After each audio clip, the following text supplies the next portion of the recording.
the case before the ICJ regarding what we believe is Israel's genocide in the war on Gaza. Some of you would now know that at a special cabinet meeting that we held on the 8th of December last year, we decided as government that South Africa should institute legal proceedings at the International Court of Justice against Israel for, we believe, violating its obligations under the Geneva Convention on the Prevention and Punishment of the Crime of Genocide. You would all be aware of some of the facts surrounding this war on Gaza. Recent figures by Oxfam indicate that the average daily killing of Palestinians by the Israeli military since October 7th exceeds the daily death toll of any major conflict in recent years. That the deaths of children are almost incomparable, both in terms of actual numbers killed and the rate at which children have been killed. More journalists, you would know better than we do, have been killed in Gaza in the last 100 days than were killed during the Second World War and the Vietnam War. So having looked at a range of information and data before us, Cabinet was persuaded by the sheer immorality and illegality of the actions of the Israeli government that we had to act. There was consensus in that meeting that South Africa should approach the highest judicial organ of the United Nations to seek an end to the mass killing of Palestinians and to stop the wholesale destruction of civilian infrastructure, including residential buildings, hospitals, schools, bakeries, water and electricity facilities. From the outset, our concerns have been centered on the values and principles of our Constitution, a Constitution which places a premium on the right to life, the right to human dignity, and which sets out the human rights which should be enjoyed by all persons.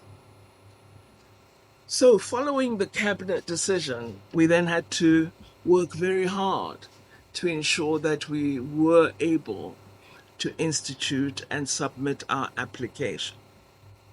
We didn't have Christmas, did we? No. On December 29th, South Africa filed its application to institute proceedings against Israel, as well as our request for the court to determine a set of provisional measures.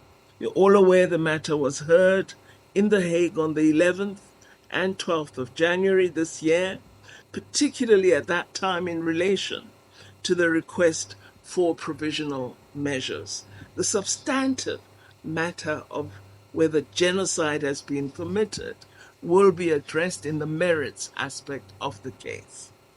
On January 26th, the court delivered its order on South Africa's request for provisional measures. Whilst not all the provisional measures that were requested by South Africa were granted, crucial measures that will contribute to the protection of Palestinians were granted. The court was near unanimous in its decisions in its order for provisional measures. These included: 1, that Israel shall take all measures within its power to prevent all acts of genocide as contained in Article 2 of the Genocide Convention, including, and I quote, the killing of members of a group, causing serious bodily or mental harm to members of the group, deliberately inflicting on the group conditions of life calculated to bring about its physical destruction, in whole or in part, and then imposing measures intended to prevent births within the group. 2nd, Israel must prevent and punish direct and public incitement to commit genocide. And I must say, with this particular point, the court went into some detail with evidence of statements of incitement that have emanated from leading government officials within the administration of Israel. Third, that Israel is required to take effective measures to provide urgently needed basic services and humanitarian assistance. Fourth, that it must ensure effective measures are taken to prevent the destruction of evidence and ensure its preservation. And fifthly, that Israel is required to provide a report to the court on the measures it has taken to give effect to these provisional measures within 1 month. While South Africa had called for the suspension of Israeli military operations in Gaza, the court did not grant this provisional measure. The decision overall by the court marks, we believe, a decisive victory for international law and a significant milestone in the search for justice for the people of Palestine. It also affirms the importance of global governance institutions, including organs of the United Nations. It remains vital for us as member states to ensure that we respect and implement the decisions of the court. And I suppose what confronts us now is, what do we do if there is no implementation? And that is the question all nations must answer today, because it is a body of the United Nations that has set out these provisional measures. It's not the South African government or South Africa on its own. It is the International Court of Justice. And if its orders are not respected, what does this mean for every other government that commits atrocities against a people? This is the big question that confronts us as the global community today. The finding, we think, also makes it clear that it is plausible that genocide is taking place against the Palestinian people in Gaza. You would have heard the court's president actually saying this.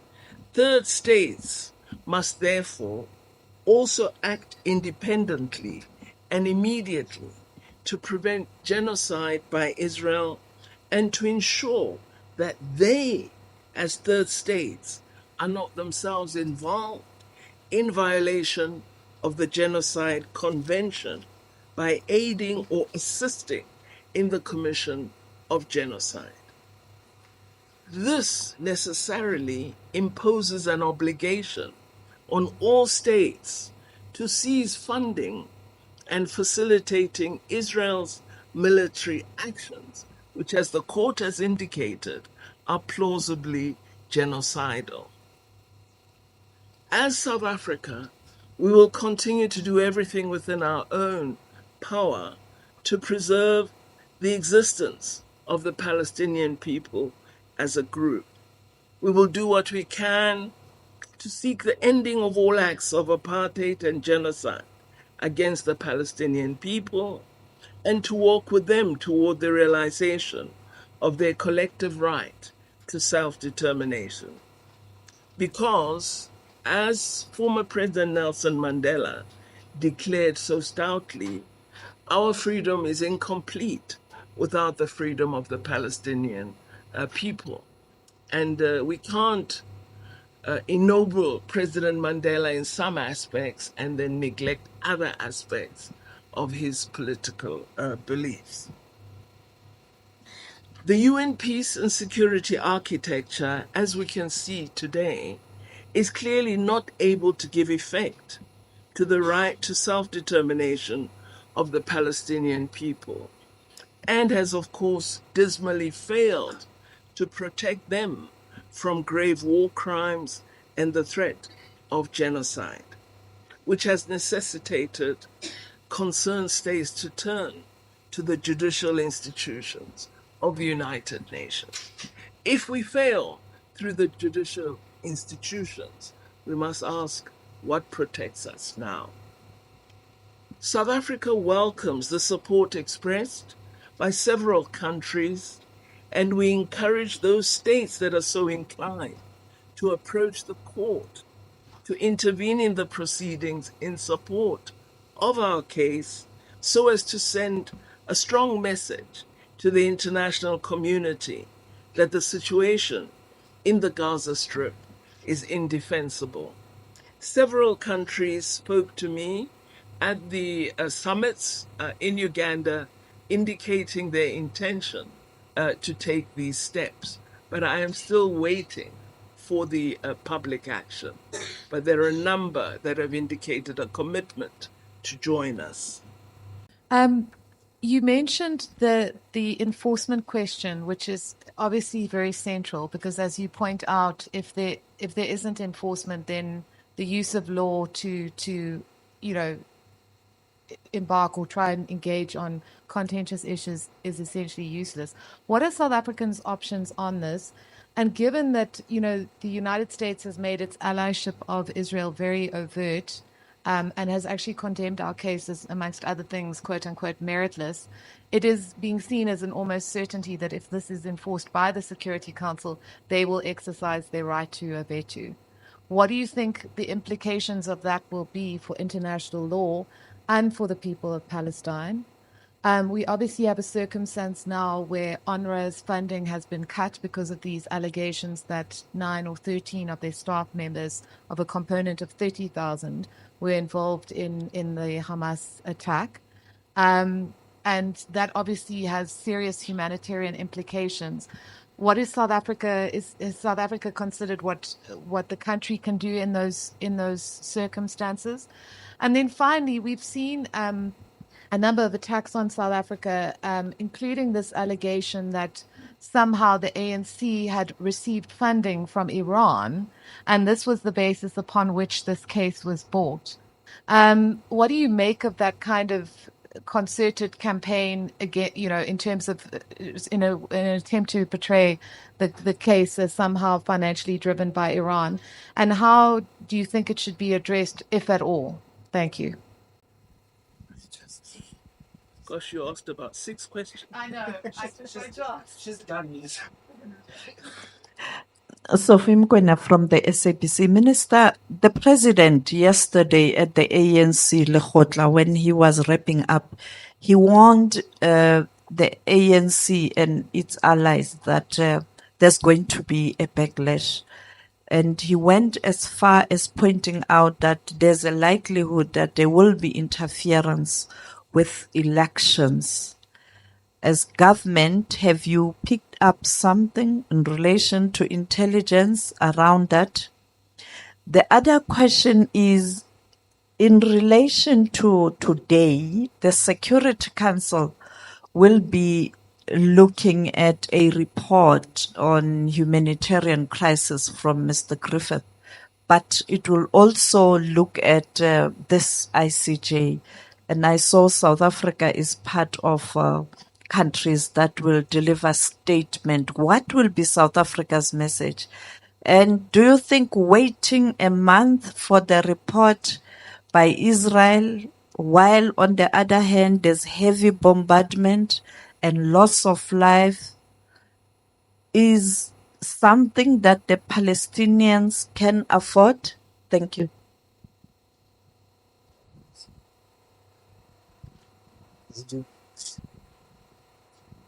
Okay, thank you. Her Excellency, now Israel, it seems it has a special definition. Who are you? Dawood Ali Al Arabi TV. Now Israel, I think Israel now has its own definition to the ICJ order, and the West too. We see last days the some Western countries, they are stop funding the UNRWA in this very difficult times, and we see yesterday or yesterday before special forces wearing a civilian clothes, and they stormed a hospital and they killed 3 injured Palestinians. Will South Africa will add all this to the case of ICJ? Thank you. Karine du Plessis. I work for the Africa Report.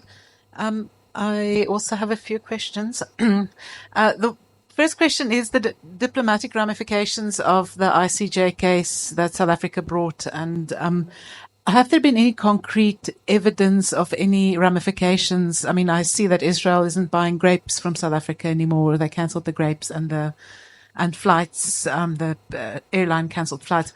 Have there been any other sort of concrete ramifications? I think, Karen, that we are pointing to the dilemma that the global community has. The Genocide Convention was enacted following the Second World War, and its intention was to ensure that never again would we see the atrocities that were part of the Holocaust against Jewish people in Europe. This was the intention of the convention. Those who were to be the beneficiaries of the convention are today the ones who we believe are committing genocide. And what confronts the world is to marshal the ability to ensure that the stipulations of the genocide are actually observed. So I think this question is not one for South Africa. I believe South Africa has done what it can, and now the global community is the one that must answer the question. Do these conventions mean anything, or do we now have a world in which there's open license, where you can act as you will against any vulnerable group? I believe it fits very much into the discussion of UN reform that we have been trying for so many years to have as a concrete deliberation with a set of proposed changes. And we've not been able to have text-based negotiations on a proposed framework. I think now is the time for us to push for this. One of the things that I believe we should insert into our deliberations at the Security Council open debate is the need for peace enforcement, for the UN to actually be cajoled, forced, persuaded to focus on enforcement and not only on monitoring, which it has done for so many decades. And in terms of further options, we must continue to engage friends. We do have supporters across the world. We must continue talking to them. We need to form a bulwark of support in action supporting the cause of the people of Palestine. So countries such as Ireland, structures in the United States of America, we need to engage all over the world and begin to form a force that would advocate action, particularly action toward a negotiated two-state solution. I don't think we should leave matters as they are. We really need to be very active as South Africa. I have spoken to the representatives of Palestine, and I have indicated to them that the campaign must get more active from now.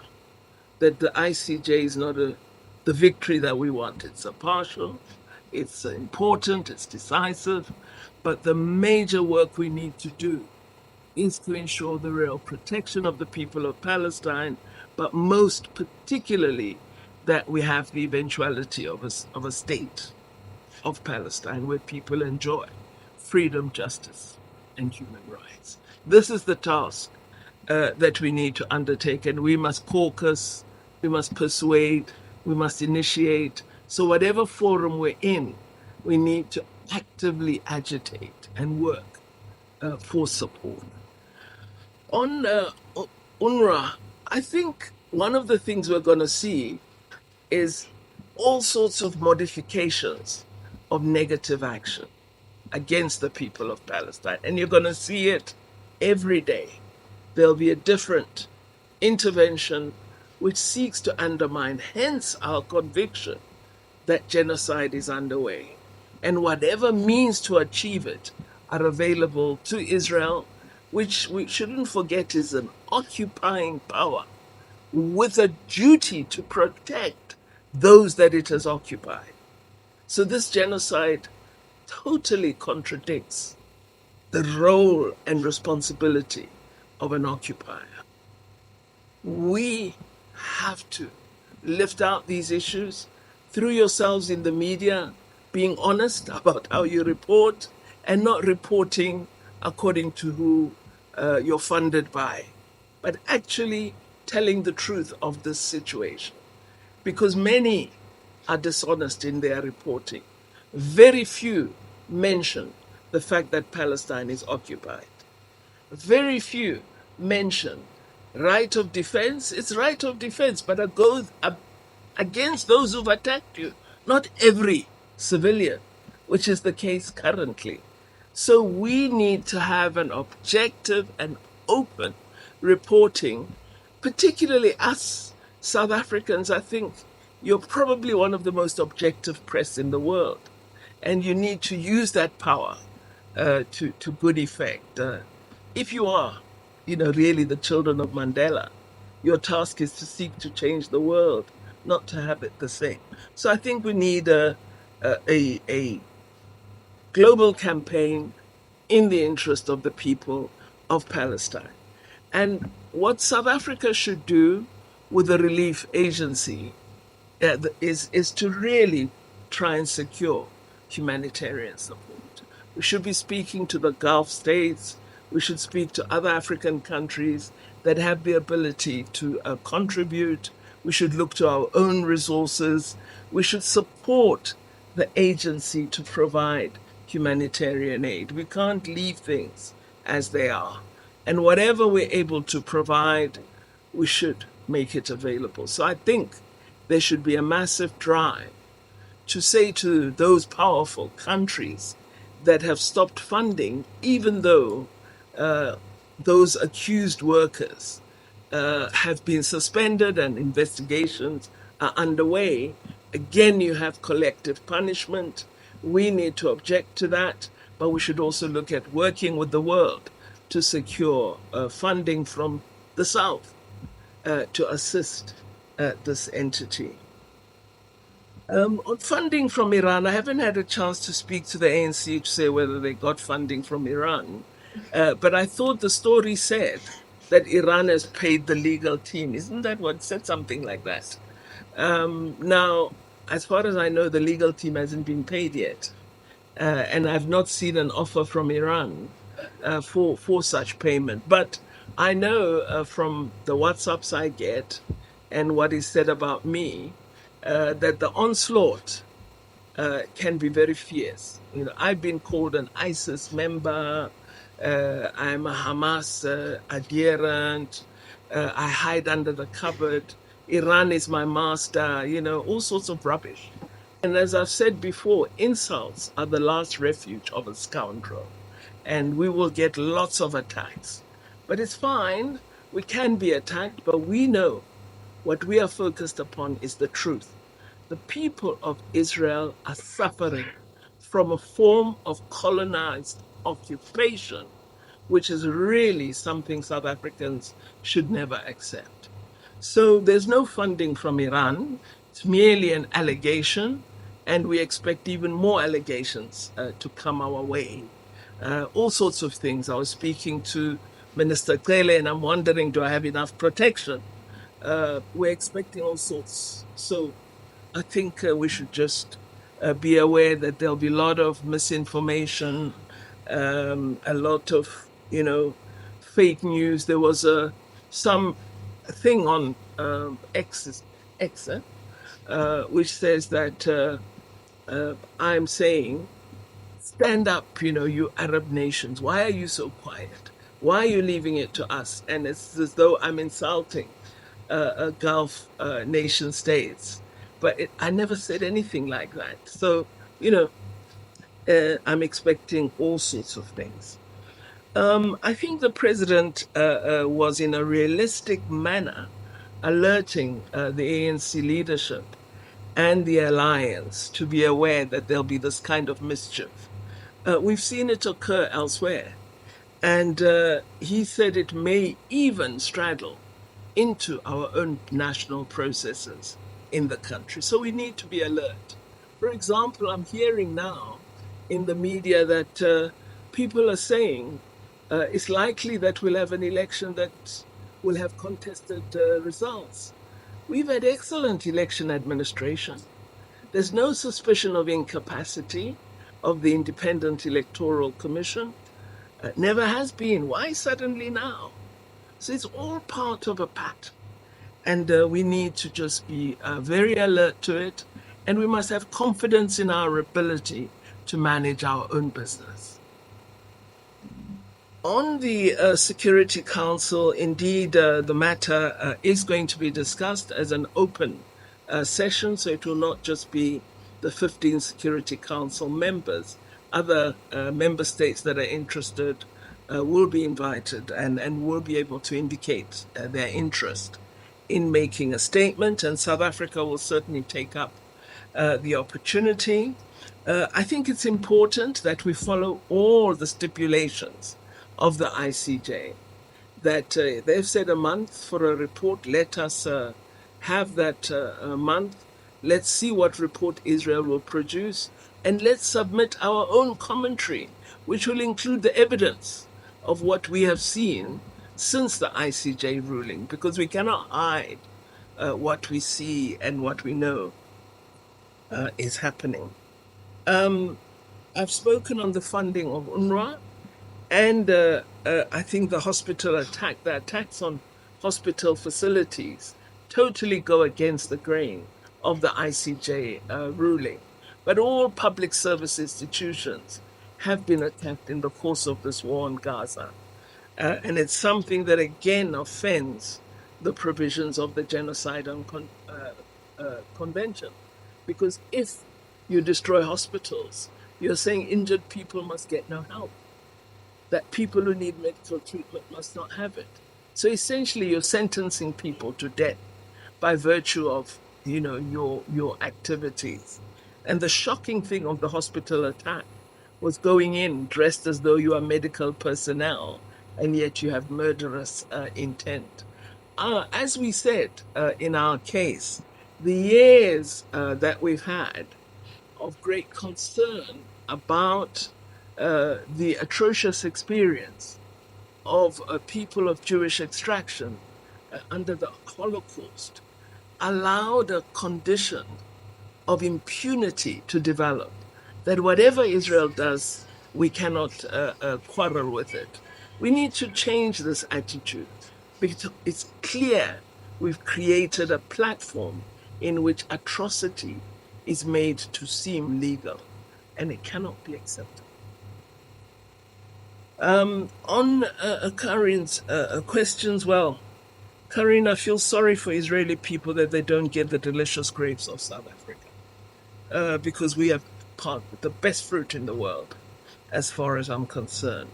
On El Al, I don't think there were major airline service into South Africa.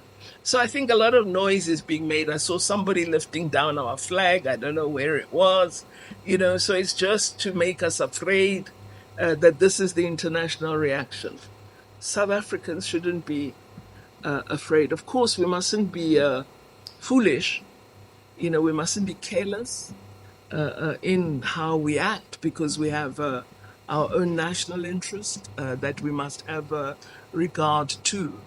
But the concern about our national interest mustn't make us a partner to atrocity.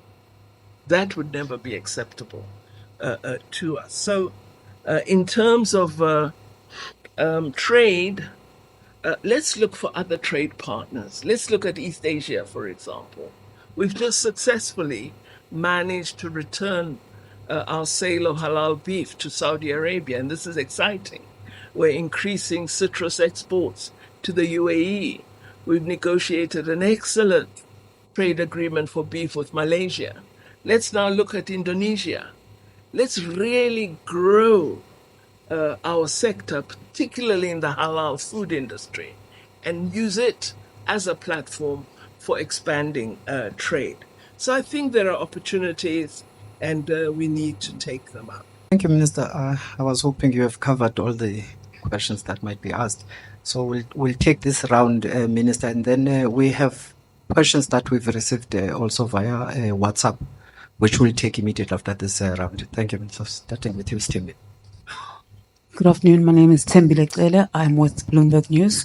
Minister, you spoke with Secretary Blinken on the eve of the ruling, and obviously both the US and the UK have close relationships, close cooperation with South Africa. Do you believe those two nations are complicit in the acts being carried out in Gaza? Are you still actively engaging them with a view to encouraging calls for a ceasefire or implementation of the ruling, given their influence over Israel? And then finally, maybe just on BRICS, can you give an update with regard to the status of the attendees? Who has formally accepted or declined? And is there a deadline for those responses? Thank you. Well, okay, sorry. Sorry, Minister. Sorry. Could you use the mic next to you? I'm told they are working. Thank you. Turkmen Terzi, Turkish Minister representing.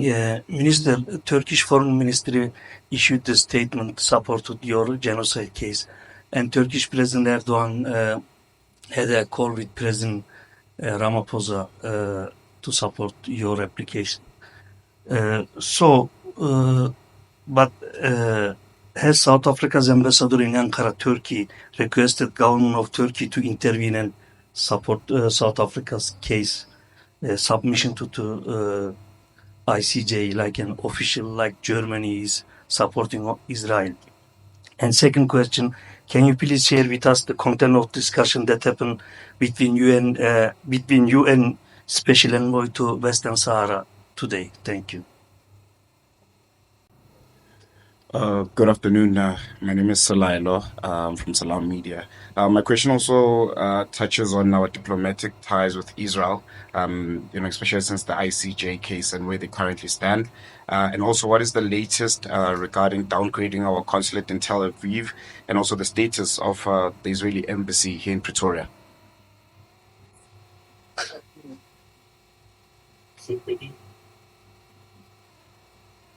Nawal Suleiman from TRT Arabic.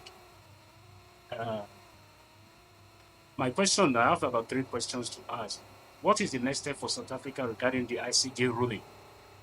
And how much will the government extend its support to Palestinians? Will South Africa be ready for any repercussion from the West after the ICJ ruling? And lastly, is there any talk with Hamas regarding the hostages and ceasefire? Thank you very much. The last 2 points to Diana and the users. Over to Diana. All right, thank you. Diane Hawker from Deutsche Welle. The question relates to something that you mentioned earlier, Minister, where you said that you'd received a lot of commitments and sort of words of support from other countries. In terms of concrete support, what is South Africa hoping to receive from allies or other members of the BRICS group when it comes to the longer term case, because we know that it will take quite a long time to finalize? At the risk of repeating possibly a question that you've answered already, South Africa had made it clear that in the days leading after the ruling that they believe the ICJ ruling effectively ordered a ceasefire and for Israel to stop attacking Gaza. Is this still the official stance of the legal team and the government? And do you believe that the ICJ's preliminary ruling ordered an effective ceasefire? And as a follow-up to that, do you believe that the court had ordered a ceasefire and clearly that hasn't happened? And are you now saying that Israel is in breach of the ruling? And what steps will South Africa take, either at the UN or the ICJ, to confront this apparent disregard for the ruling by Israel? Thank you, Minister. Those were the questions. I think we are done with the room, and then we'll take after Minister has responded to the questions from social media. Thank you. Okay, all right. On U.S. Secretary of State, well, I'm not a court, not a judicial office, it would be the ICJ that would decide as to culpability and who and what. But I would draw notice to the fact that despite the sentiment expressed of a baseless case or without merit case following the ICJ ruling, the statement was that this reflects positions expressed by President Biden around a ceasefire. I don't know if you saw that. So it was no longer meritless because it reflects what President Biden has said. I found that quite interesting. In our conversation with the Secretary of State, he did re-emphasize their strong belief that a ceasefire is necessary, but to them it's a temporary ceasefire for humanitarian purposes, not a permanent end. He also stressed that America will work hard at the two-state solution issue, which they've reiterated in their public statements. Turkey did send out a message indicating support for South Africa's case at the ICJ. I would be horrified if our ambassador approached the Turkish government, because it's our work here at head office. We wouldn't ask our ambassadors to do that work for us at this moment. So it is us who are engaging at the foreign minister level and DG with his counterparts on this matter. We are expecting, as I've said, a number of countries to indicate in the next few days, I think, that they are joining the case by South Africa. And President Erdogan had a call with President Ramaphosa just before the case, indicating that Turkey has made a public statement on this matter, but it didn't indicate active joining. He did confirm that Turkey continues to be involved in negotiations toward a ceasefire and the matter of the release of hostages. On the personal envoy, I got a briefing on the work that is being done by Mr. Stefan de Mistura and some of the approaches that are being discussed on the matter of Sahara. I don't want to say too much because it was very much a confidential discussion that I need to reflect upon before I determine what proposals I would make to our own government.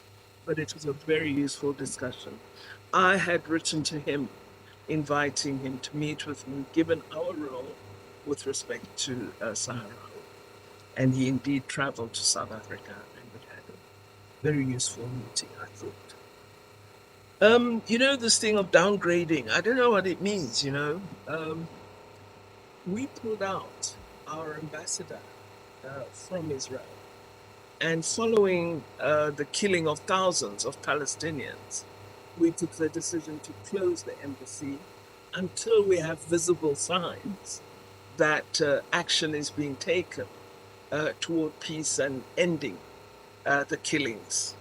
So our embassy remains closed at this moment. Functional embassies in Ramallah, not the embassy in Tel Aviv. So we don't have the embassy functioning at present. As to the future and final closure, this is something Cabinet has to reflect upon following the National Assembly decision on this matter. We haven't had that discussion yet, but we do have the resolution from the Assembly, which is before Cabinet for a deliberation. I've answered, Anwar, the question about the next steps. The next steps is continue to engage, continue to find avenues for pursuing this matter in the legal institutional domain, but also engage at the level of the United Nations, in BRICS, and in other fora where we have a presence. So really work on a global campaign to advance the cause of the people of Palestine. And to the people of South Africa, I thank them for the very strong solidarity they've shown to the people of Palestine, and I ask them not to stop the meetings and the marches. The cause has not been won as yet. On discussions with Hamas, no, since the phone call I had with them, which made me the enemy number one of a range of people, we've not had further contact, but I do speak from time to time to colleagues who do have direct contact with them, and they all continue to discuss release of hostages, but ceasefire is critical for that to happen. What do we expect on support from other countries? We expect them to join, to submit papers formally to the ICJ to say, I don't know, it's a friend of the what, as an intervening party. This is what we are hoping countries will do. I have some that have confirmed to me, but I don't want to name them until the formal step is taken, because I'd like to see the formal step. So we are waiting on that, and then I think we will also be approaching fellow countries, especially in NAM and G77, about the relief agency and what we should continue doing to support. Then, yes, indeed, Ms. Mosamo, I can't be dishonest. I believe that the rulings of the court have been ignored by Israel. Hundreds of people have been killed in the last 3-4 days. And clearly Israel believes it has license to do as it wishes. So the world does have to reflect, because we're going to come to a point where we have to think, what do we do to stop such acts occurring, not just with Israel, but any party in the world? We know that we were unable to protect Rwandan citizens when they faced a massive slaughter and a genocide. We are allowing this to happen again right before our eyes on TV screens. South Africa has taken the bold step of approaching the ICJ. We succeeded with the provisional measures application. I think we now have to look at proposing other measures to the global community, but also securing international solidarity on this matter in support of the Palestinians. And remember that what we seek is a two-state solution. We believe Israel must exist alongside Palestine, with both countries enjoying peace and security. But as we fight, what we're fighting for is the freedom and self-determination of the people of Palestine. DG, I don't know if you want to talk about some of the legal aspects, because you were so directly involved. The poor DG, in the end, I told him to apologize to his wife in December because they were on holiday, and we were phoning him. I was phoning him at night. Sometimes I wouldn't even see it's 1 a.m., and we had to get the work done. So, Minister, if I may, if I may request, because some of the questions from Eyewitness News in particular about the next steps, so if I can just ask them so that DG can respond to them. I'll start with that. DG, they want to know what are the next steps in terms of the next phase of the case, given the judgment by the ICJ on Friday. What is the status of South Africa's complaint to the ICC? Has there been any update on how the court has received South Africa's submission? And has there been any feedback as to how this matter is being treated? And then this is for the minister. Does the minister believe that the ICJ order has a bearing, will support South Africa's complaint at the ICC? If so, in which way? The last one is how does the minister hope the matter will be received by the Security Council tonight, in light of how it has been treated before? DG, if I can also just take quickly the Daily Maverick question. I'm asked to ask the minister if South Africa is involved in the mediation of the Middle East conflict and what the minister feels about Morocco undermining AU processes by winning the presidency of the UN Human Rights Council. Those are the questions, Minister, and immediately after the Minister and the DG and DM have responded, we will draw this press conference to a close. Thank you, DG. Thank you, Linda. I'll be quick. So, before I get to the questions that they asked, I think Minister just asked me to. It's important just to reflect on the UNRWA issue. As ministers pointed out, that the court found plausible measures, found provisional measures based on the fact that there's a plausible case for genocide. And if you read the court, if you listen to the president outlining it on behalf of the other judges, very, very clearly spoke about the harms that will occur to Palestinians without these provisional measures. So it's important to reflect on the UNRWA matter because it's, as Karen has pointed out, is 0.04% of the staff members that are accused, not even proven. But the story behind that needs to be explored, and the media should reflect on that because UNRWA has always been challenged, not now. It's always been challenged because UNRWA is a reminder that you've got about 5 million refugees that have been displaced. And the right to return is one of the key issues that's being challenged. So you can't de-link it from what's happening in Gaza at the moment and the fact that you want to have a situation by some that Gaza is depopulated, which means that the issue of right to return had to be challenged through UNRWA in this particular way. So we need to locate the attack on UNRWA in that as well. It's not de-linked from what is happening in Gaza. So I just wanted to sharpen that one a bit.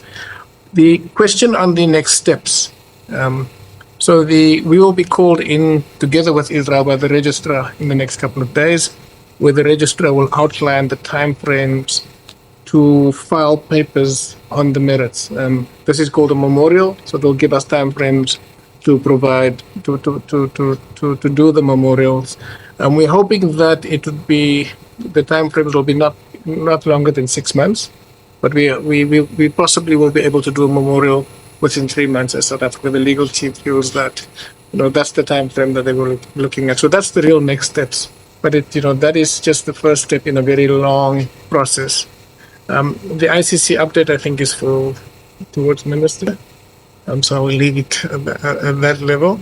And then I think also the Security Council question is also for Minister. On the ICC referral, we thought it important, since we were in The Hague last week, to meet the ICC. So we met the president of the council as well as the prosecutor.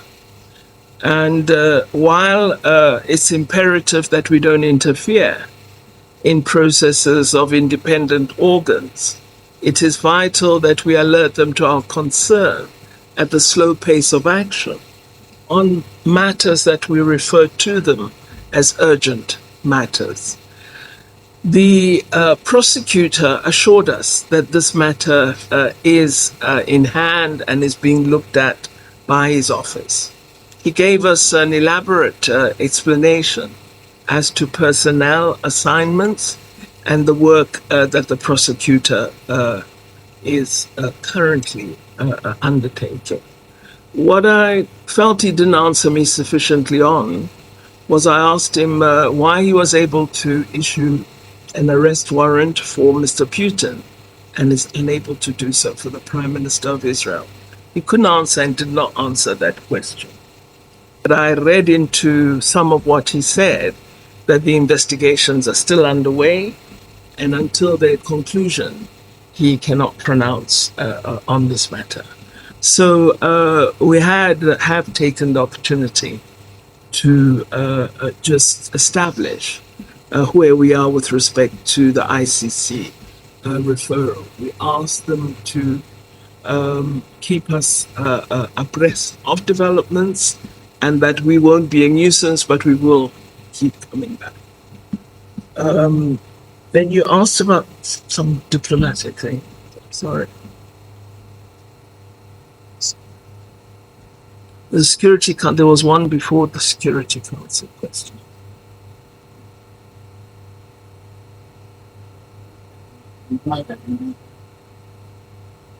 South Africa is involved in is South Africa involved in the mediation of the Middle East? Oh, mediation, yes. Mediation, yes, miss. Well, as far as we're aware, there isn't any mediation. There are attempts, if he's referring to Qatar and the work they're doing in discussing the hostage return and ceasefire with Hamas. No, we are not party to those deliberations. We are in touch with our colleagues in Qatar who do keep us informed as to progress with respect to some of the work. Many other nations are involved. Egypt, for example, has been playing a very important role. And we do call for the return of hostages, but we call for an end to the killing. This is extremely important, and for people to have access to all services and goods that allow them to live. Then there was also on the Security Council. The current chair has called for an open session where this matter will be debated. I understand there has been some back and forth as to whether there would be a resolution that would be deliberated upon. My sense is there won't be at this point. There isn't sufficient time, but certainly reflection on the ICJ decision and the views of member states would be subject of the meeting of the Security Council. I would have thought they'll meet on the evening of the ICJ ruling, but they're only meeting. No.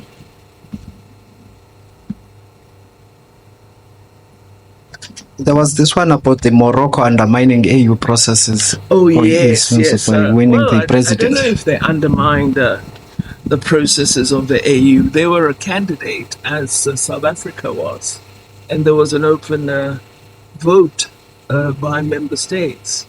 The member states decided to elect Morocco as the chair. And Bafana did us the joy of returning the favor by 2-0. So this is wonderful. We're very thrilled. And we hope Bafana are bringing the cup home. But the fact that they're now into the semi-final, for us, that is big. Thank you, Minister. Colleagues, we are mindful of the deadlines, of course, given that we convened this press conference in the afternoon.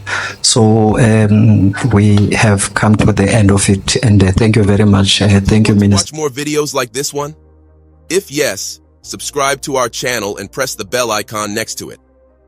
We have decided to bring videos on something nobody talks about: African politics, economy, and increasing power. Thanks for watching. And until the next video, stay tuned. Tell us what you think in the comment section. Like and share the video, and subscribe so that you don't miss any of our African videos. It's the best way to support us.